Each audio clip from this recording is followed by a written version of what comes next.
In 1973, Ireland joined the European Union, a move that not only increased its prosperity, it also generated an appreciation of the country's architectural heritage. I must say, as somebody who took part in the meetings in Europe during the early 70s, it was tremendously exciting, and it did give us a feeling of worth and value. And when you came home and back and looked at the government buildings around you, you thought, gosh, we have something here. Joining the EU kick-started a great phase of restoration, particularly in Dublin. One of the buildings to benefit was Kilmainham Hospital, neglected for over 50 years. This 18th century former military hospital was converted into the Irish Museum for Modern Art. It very, very readily was accepted as just another a very important part of the Irish cultural inheritance. And again, placing the Museum of Modern Art there, that I'm sure was done with some deliberation.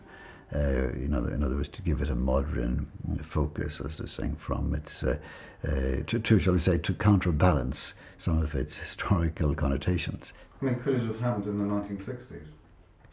I think not. It was associated with the British Army, that was the particular connotation of the Royal Hospital. Today, the buildings of 18th century Ireland no longer carry associations with colonial oppression. The craftsmanship of the period is highly prized. Georgian houses in Dublin are sold for millions of euros.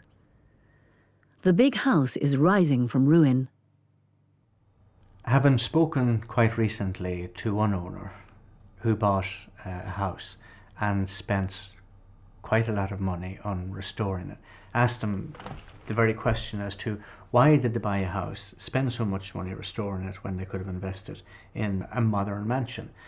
And the answer was quite surprising in many respects, because they said that to them this was an act of patriotism, that they were actually doing something to ensure the survival of what they consider to be an important part of the Irish heritage.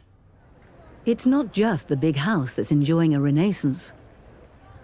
In a busy shopping street in Dublin, this former Church of Ireland church, St Mary's, has been given a complete makeover. Views differ on whether a church should become a bar, but an important site has been saved.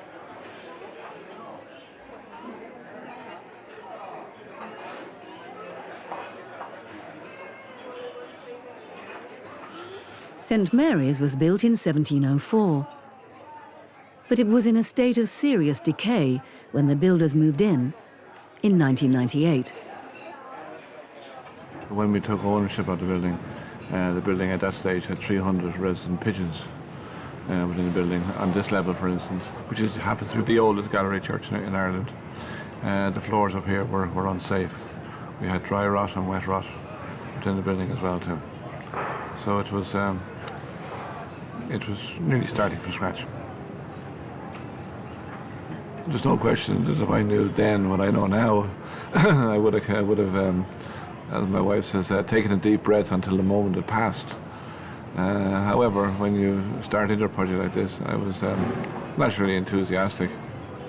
So does the conversion of this former church reflect a change in attitudes to the past?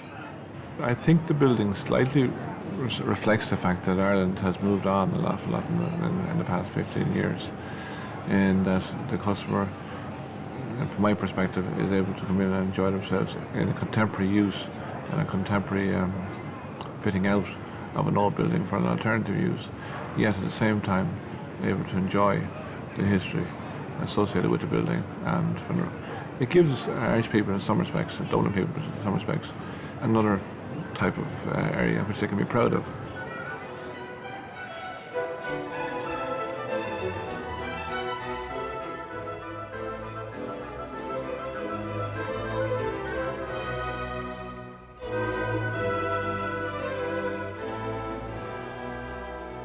I think Ireland has moved on, and I think, when you can ignore the past in that way and simply use the works as works of art for your own purposes, it must show that there is maturing there.